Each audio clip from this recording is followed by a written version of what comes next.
Welcome to vidanko.com। আমি সঙ্গীতা, তোমাদের ম্যাথসের teacher. চলো দেখা যাক কি প্রবলেম আছে সলভ করার জন্য। নিচের মূলত সংখ্যাগুলিকে সংখ্যা রেখায় বসাও। প্রথমে আছে -13/4। আচ্ছা, তো -13/4কে আমরা যদি মিক্সড ফ্র্যাকশনে লিখি তাহলে আসবে এটা 4 3 12 আর 1 4। ওকে, তো 3 পূর্ণ 1 4 হচ্ছে।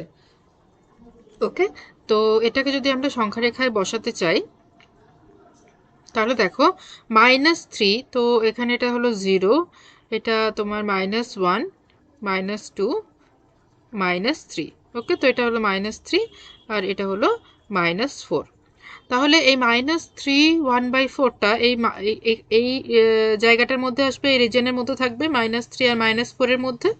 ঠিক আছে, আচ্ছা, তো দেখো এটাকে এবার আমরা এভাবে লিখতে পারি, মাইনাসটাকে বাইরে বের করে নিলাম, 3 + 1/4 এভাবে আমরা লিখতে পারি।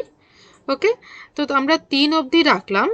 3 অবধি রাখার পরে আমরা কি করছি, আমরা এই -3 থেকে -4 অবধি এই যে পুরো জায়গাটাকে, এই যে পুরো রিজিয়নটাকে, এটাকে আমরা 4 ভাগে ভাগ করছি। ঠিক আছে, ছোট ছোট করে আমরা 4টে ভাগ করব, 1 2 3 4। ঠিক আছে, 4টে ভাগ হয়ে গেল, 1 2 3 4, 4টে ভাগ হলো। আর 1 4 বলছে, তাহলে এই 1 ভাগটাই হবে। ঠিক আছে, তাহলে এই যে প্রথম যে দাগটা হচ্ছে সেটাই হচ্ছে 1 4। ঠিক আছে, তাহলে এই প্রথম যে দাগটা হলো, তাহলে এই অবধি আমাদের 3 হলো, এই অবধি 3 গেল, আর তারপরে যে এইটুকু জায়গা এটা হচ্ছে 1 4। তো এই পুরোটা মিলে হচ্ছে সো -3 1/4।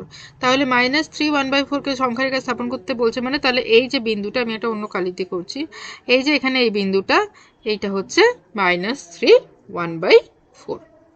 ওকে, আচ্ছা, এবারে দেখো আছে 11/5।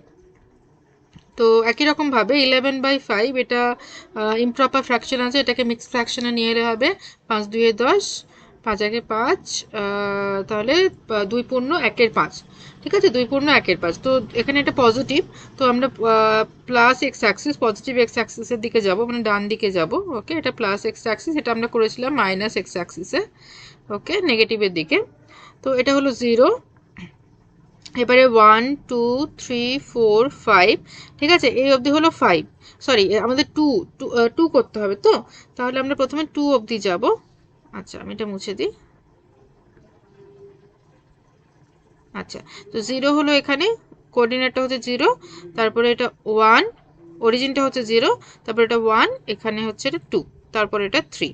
ওকে, আচ্ছা, আমি একটু বড় বড় করে আমি মার্কিংগুলো করি, কারণ কি আমাদেরকে 5 ভাগে ভাগ করতে হবে। তো তো এটা আমি 1 নিলাম, এটা আমি 2 নিলাম, আর এটা আমি 3 নিলাম। ঠিক আছে, 1 2 3। ওকে, আচ্ছা, তো এটা 2 1/5 আছে, তাহলে এটা আমরা লিখতে পারি 2 + 1/5।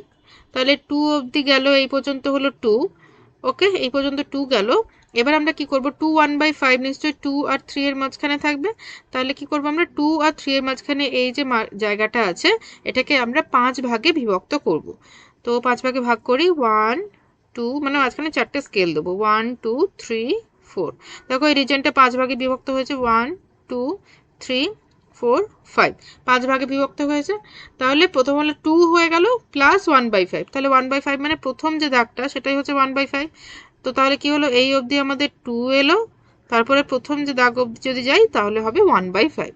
তো তাহলে এই পয়েন্টটা হচ্ছে, তাহলে আমাদের কি, এই পয়েন্টটা হচ্ছে আমাদের 2 1/5। ওকে, আচ্ছা, এরপরে আছে 3/5। তো একই রকম ভাবে আমরা করব 3/5। 3/5 দেখো, 3/5 এর যে মান সেটা 1 আর 2 এর মাঝখানে থাকবে। 3/5, ঠিক আছে, তো 3/5 মানে সেটা 1 এর থেকে ছোট। ঠিক আছে, 0 থেকে বড় এবং 1 এর থেকে ছোট। তাহলে এটা 0 আর 1 এর মধ্যে থাকবে। ঠিক আছে, হ্যাঁ আমি ভুল বলেছিলাম, এটা 0 আর 1 এর থেকে মধ্যে থাকবে, 1 আর 2 না, 0 আর 1 এর মধ্যে থাকবে। তো এটা 0 হলো, এখানে আমি 1 দিলাম, এখানে 1ই দিলাম, আমাদের যেহেতু আমাদের 0 আর 1 এর মধ্যে থাকবে। তো আমরা কি করছি, এটাকে 5 ভাগে ভাগ করছি, তাহলে 4টে স্কেল দিলাম ভেতরে। ঠিক আছে, দেখো এটা 5 ভাগে 1 2 3 4 5, 5 ভাগে ভাগ হলো। তাহলে 5 ভাগের 3 ভাগ, 5 ভাগের 3 ভাগ হবে তোমার 3/5। তো 5 ভাগের 3 ভাগ মানে এটা 1 ভাগ 2 ভাগ 3 ভাগ। তাহলে এই যে পয়েন্টটা এখানে, এই পয়েন্টটা হচ্ছে 3/5।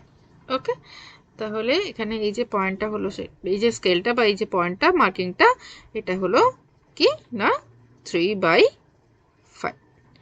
ওকে, আচ্ছা, আর নেক্সট আছে দেখো, লাস্ট আছে 2/9। ওকে, তো 2/9ও একই ব্যাপার। 2/9ও হচ্ছে 1-এর থেকে ছোট, তাহলে 2/9-এর যে মার্কিংটা হবে সেটা 0 আর 1-এর মধ্যে থাকবে। তো 2/9 এটাও হবে আমাদের পজিটিভের দিকেই থাকবে। তো আমি এটা হলো 0 আমাদের, এটা আমি 1 নিলাম। ওকে, তাহলে কি করতে হবে এবার, যেহেতু দেখো ডিনোমিনেটরে 9 আছে, তো আমরা কি করবো, এটা 9 ভাগে ভাগ করব। 2/9 মানে 9 ভাগের মধ্যে 2 ভাগ, তাই তো। তাহলে এটাকে 9 ভাগ করি আমরা। 9 ভাগ মানে 8টা স্কেল দিলাম, 8টা মার্কিং দেবো, 1 2 3 4 5 6 7 8। ঠিক আছে, সমান সমান করে মার্কিং করতে হবে। দেখো 9টা ভাগ হয়েছে, 1 2 3 4 5 6 7 8 9। 9 ভাগ হয়ে গেছে। তো 9 ভাগের মধ্যে 2 ভাগ, তো 9 ভাগের মধ্যে 2 ভাগ মানে এখানে। ঠিক আছে, তাহলে মার্কিং কি হবে, তাহলে এই পয়েন্টটা হচ্ছে আমাদের 2/9। ওকে, তো এই পয়েন্টটা কি হলো 2/9। তো এইভাবে আমরা যে কোনো মূলদ সংখ্যাকে সংখ্যা রেখায় স্থাপন করতে পারি। Okay, thank you for watching vedanko.com। অঙ্কের আরও প্রবলেম এবং সলিউশনের জন্য আমাদের ওয়েবসাইট অবশ্যই ব্রাউজ করুন।